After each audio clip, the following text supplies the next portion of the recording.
Step Delhi, Delhi में कई सारे रेपुटेटेड संस्थान हैं, उच्च संस्थान है, लाखों का फीस लेते हैं आपको सिविल सर्विसेज पास करवाने के लिए।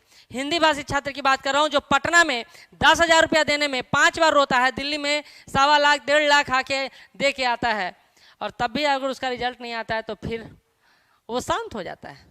ऐसे में सवाल पूछना तो लाजमी है, जब वो संस्थान इतना ज़्यादा फीस ले रहे हैं तो रिजल्ट क्यों नहीं दे रहे हैं? आज कोई इस पर सवाल नहीं करेगा।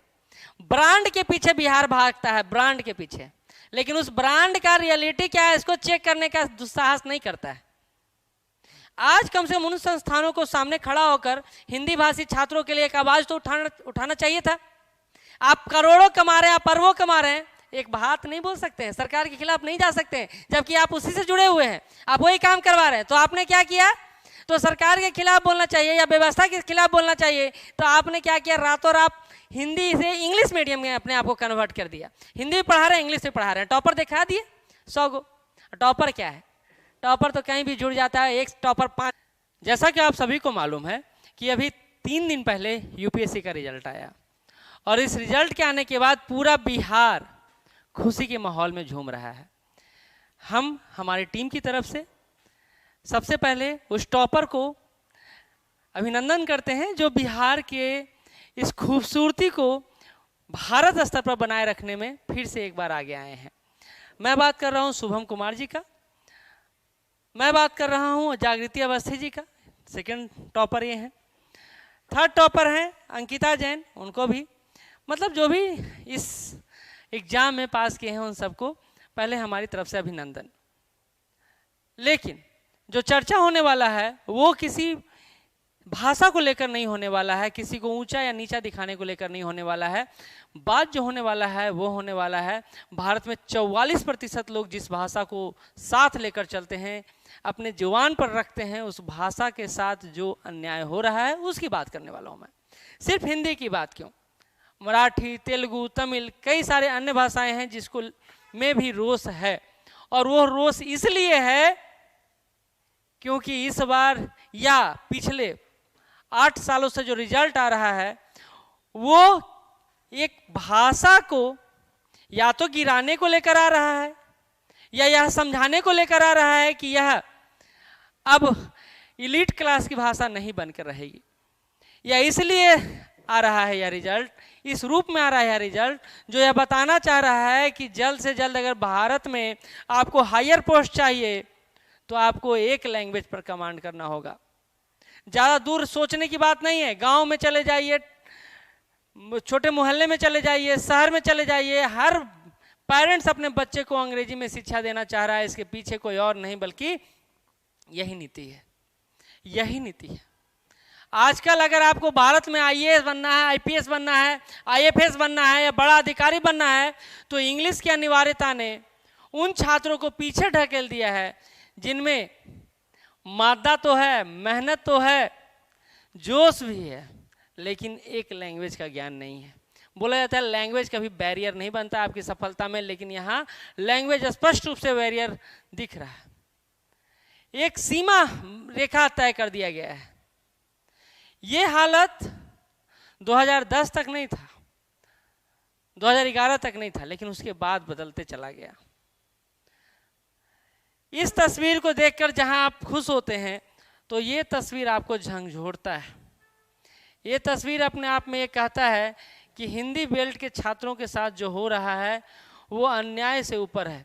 एक सपने को कुचला जा रहा है, और वो सपना जो हर विद्यार्थी मुखर्जी नगर, प्रयागराज या पटना या कहीं अन्य सिटी या फिर हैदराबाद हो या फिर वो बेंगलुरु हो वहाँ बैठकर देखता है, वो उसके लिए मेहनत करता है, लेकिन रिजल्ट लास्टली उसका नहीं होता है।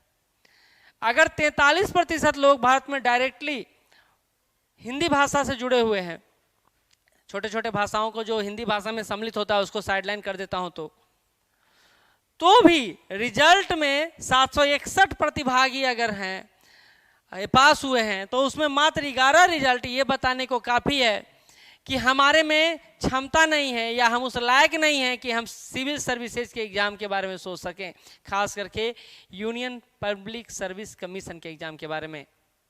हम लोग आईएएस नहीं बन सकते हैं, हम लोग आईपीएस नहीं बन सकते हैं, हम लोग क्या बन सकते हैं? अब ये तो सीमा रेखा का निर्धारण वह सरकार करेगी, वो व्यवस्था करेगी जो इस तरह के एग्जाम में हिंदी भाषी छात्रों के साथ ये अन्याय कर रही है। सरकार कहती है कि हिंदी भाषा को आगे बढ़ाना चाहता हूं मैं, बड़े बड़े पोस्टर, बड़े बड़े होर्डिंग विश्व हिंदी दिवस के अवसर पर लगाया जाता है, बड़े बड़े वादे किए जाते हैं, लेकिन लास्टली जो निकल कर सामने आता है वो ये है कि सरकार हो, संस्था हो, कोई व्यवस्था हो, सब लोग इस भाषा को कुचलने में लगे हुए हैं और एक भाषा को प्रमोट करने में लगे हुए हैं।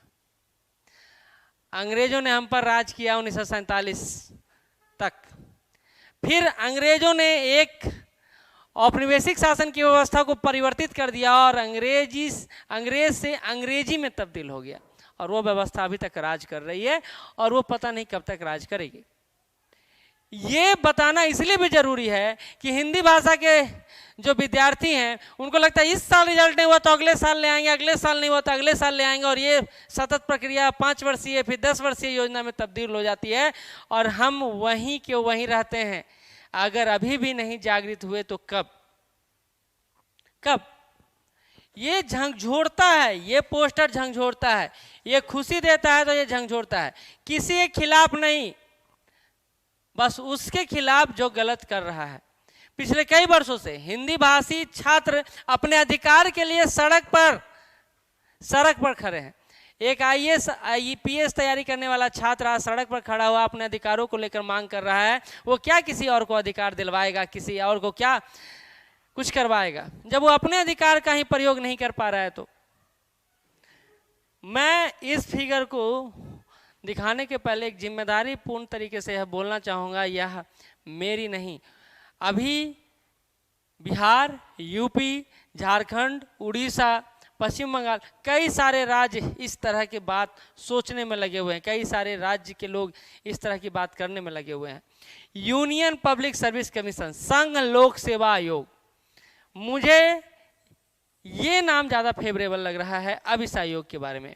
इंग्लिश पब्लिक सर्विस कमीशन, अंग्रेजी लोक सेवा आयोग।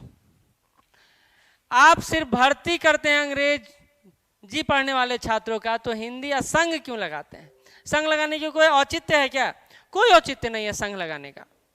आप जब उस तरह का सर्विस नहीं दे पाते हैं, आप उस तरह के छात्रों को नहीं चुन पाते हैं, आप लोकतांत्रिक मूल्य और सहभागिता को एक साथ जोड़ नहीं पाते हैं, तो फिर किस प्रकार के संघ हैं आप, किस प्रकार के लोक सेवा आयोग हैं आप? इस पर एक बार मनन जरूर करना।